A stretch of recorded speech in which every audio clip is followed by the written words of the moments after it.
नमस्कार दोस्तों, स्वागत है आप सभी का। आप सभी के सामने मैं एक बहुत ही इंपॉर्टेंट क्लास लेकर छोटी सी एक लेकर के आया हूं। तो यहां पर मैं आपको एक चीज बताने वाला हूं जो आपके आगामी परीक्षा के लिए बहुत ही महत्वपूर्ण होगा। तो यहां पर मैं आपके सामने बात करने वाला हूं काउंटिंग ऑफ फिगर को। हम अगले 5 मिनट में काउंटिंग ऑफ फिगर के बेसिक बातों को एकदम समझेंगे जहां से हमारी गलती ना होने पाए। सबसे पहली बात करते हैं हम काउंटिंग ऑफ फिगर में। यहां पर हम स्ट्रेट लाइन की बात करते हैं। देखिए, स्ट्रेट लाइन जब आपको गिनना होता है तो याद रखिएगा, हम हमेशा मिनिमम नंबर्स ऑफ लाइन की बात करते हैं, न्यूनतम रेखाओं की बात करते हैं। आप ऐसे समझिए कि यहां पर आपको काउंट करने के तरीका जो होता है वो हॉरिजॉन्टल, वर्टिकल एंड डायगोनल होता है।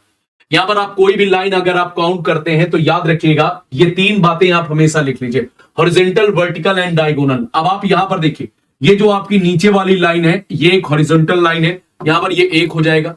और वर्टिकल की लाइन क्या हो जाएगी, गौर से देखिएगा, ये जो आपकी एक सीधी लाइन है इसको आप एक वर्टिकल लाइन कह देंगे। और देखिए यहां पर 1, 2, 3 और 4 आपकी जो है ये डायगोनल लाइन हो जाएंगी। कुल मिलाकर के यहां पर आपके 6 स्ट्रेट लाइन बन जाएंगे। और आपको एक बात और बता दें कि अभी नहीं, बाद में हम बता देंगे कि आप हमको कमेंट करके ये बाद में बताइएगा कि इसमें ट्रायंगलों की संख्या कितनी है, वो तो बाद में आपके लिए होगा। चलिए मैं आपको त्रिभुज यहां पर बताता हूं। याद रखिएगा, त्रिभुज में आप समानता 2 बेसिक पढ़ते हैं, लेकिन मैं आपको 3 बेसिक के बारे में बताता हूं। बहुत ही आसान है, 90% क्वेश्चनों में ये तरीका अप्लाई होता है। पहला बेसिक देखिएगा, यहां पर आपका इस तरीके का त्रिभुज होता है, जहां पर आपको एक त्रिभुज देखने को मिलता है। इसके बाद 1, 2, 3 आपको सिंपली नंबरिंग कर देना है। बस नंबरिंग करके आपको इन नंबरों को जोड़ देना है, बस 1, 2, 3। जब आप इसको जोड़ेंगे तो यहां पर आपको 6 त्रिभुज मिल जाएंगे। और अगर कभी भी इस तरीके की डिजाइन दिखे तो आप बस सिंपली यहां भी नंबरिंग कर दीजिए, और जो सबसे बड़ा नंबर हो उस नंबर को आप दुगना कर दीजिए, वो आपको त्रिभुज बना करके दे देंगे कुल त्रिभुजों की संख्या। सेम काम यहां पे देखिए, ये 2 बेसिक को मिलाने से बना है तो ये 8 और ये 8। हमेशा इस बात को याद रखिएगा, एक बेसिक से ही कई सारी इंपॉर्टेंट डिजाइन आपकी बनती चली जाती है। तो यहां पर देखिए, यहां पर आप इसको देखेंगे तो देखिए 2 बेसिक को जुड़ने से हमेशा कुछ ना कुछ नए त्रिभुज या नए डिजाइन के बनने के चांसेस बढ़ जाते हैं। 2 बेसिक जहां भी जुड़ेंगे तो देखिए यहां पर आपको एक त्रिभुज यहां पर मिलता है और एक हिडन त्रिभुज यहां पर मिलता है, 2। मतलब इस जंक्शन पे आपको एक एक त्रिभुज मिल जाते हैं। तो 8, 8, 16, 16, 2, 18, यहां पर 18 त्रिभुज आता है। और इसके बाद ये पर्टिकुलर डिजाइन आपके लिए बहुत मायने रखती है। इस पर्टिकुलर डिजाइन में आपको कितने त्रिभुज दिख जाते हैं, 1, 2, 3 और यहां पर देखिएगा 4 और ये कंप्लीट 5। यहां पर टोटल आपको इस डिजाइन में 5 त्रिभुज दिख जाएंगे। और कभी कभी आप इस डिजाइन को भी जरूर ध्यान में रखिएगा, यहां से आपके डायरेक्ट क्वेश्चन बनते हैं, ये पर्टिकुलर डिजाइन से। इस पर्टिकुलर डिजाइन में आपको कितने त्रिभुज दिखते हैं ध्यान रखिएगा और हमको कमेंट भी करके बताइएगा। यहां पर इस पर्टिकुलर डिजाइन से आपको क्वेश्चन हमेशा मिलेंगे। चलिए इसके बाद बात करते हैं स्क्वायर की। स्क्वायर का मतलब क्या होता है, जिसकी लंबाई और चौड़ाई बराबर हो, यानी कि भुजा स्क्वायर जिसे कहते हैं, वही आपका वर्ग होता है। वर्ग को काउंट करने का एक तरीका मैं बता रहा हूं, सुनिएगा। वर्ग को काउंट करने का बेसिक तरीका है कि आप ऐसे आप नंबरिंग कर लीजिए 1 और 2।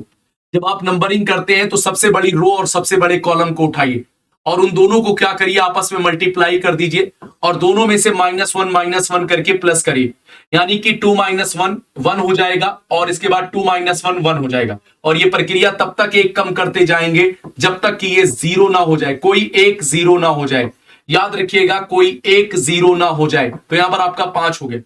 यहां पर देखिएगा 1, 2, 3, यहां भी 1, 2, 3।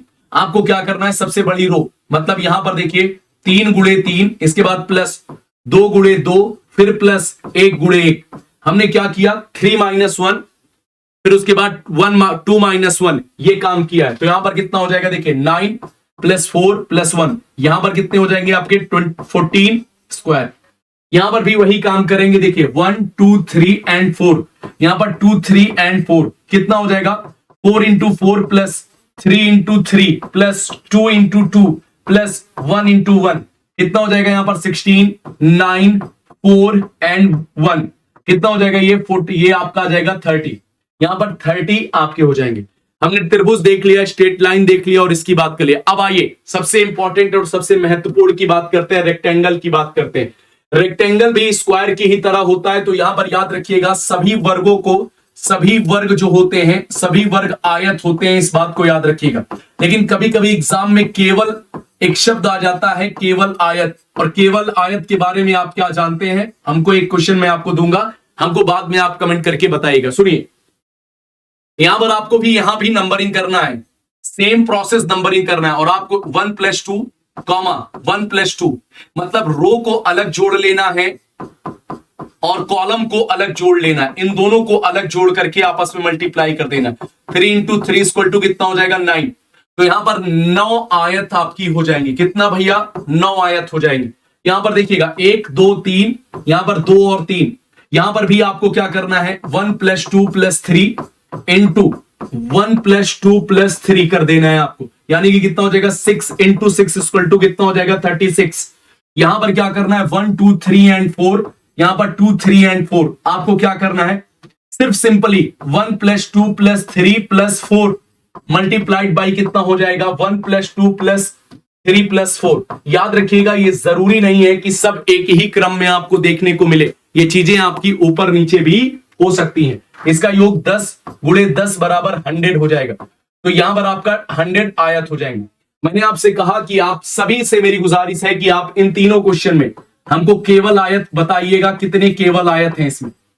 यहां पर केवल आयत हमको जरूर बताइएगा, इसमें केवल आयत कितनी आपको देखते हैं। इसी तरीके से बेहतर अपनी तैयारी करने के लिए आप हमारे साथ शाम को 6 बजे उत्तर प्रदेश पुलिस कांस्टेबल वाले बच्चे और हमारे साथ 9 बजे वीडियो री एग्जाम वाले बच्चे हमारे साथ जुड़ सकते हैं एग्जामपुर मेन ऑफिशियल चैनल के साथ। तो आप सभी का शुक्रिया, थैंक यू, धन्यवाद। कैसा लगा कमेंट करके जरूर इन सभी क्वेश्चन के उत्तर बताइएगा। जय हिंद, जय भारत।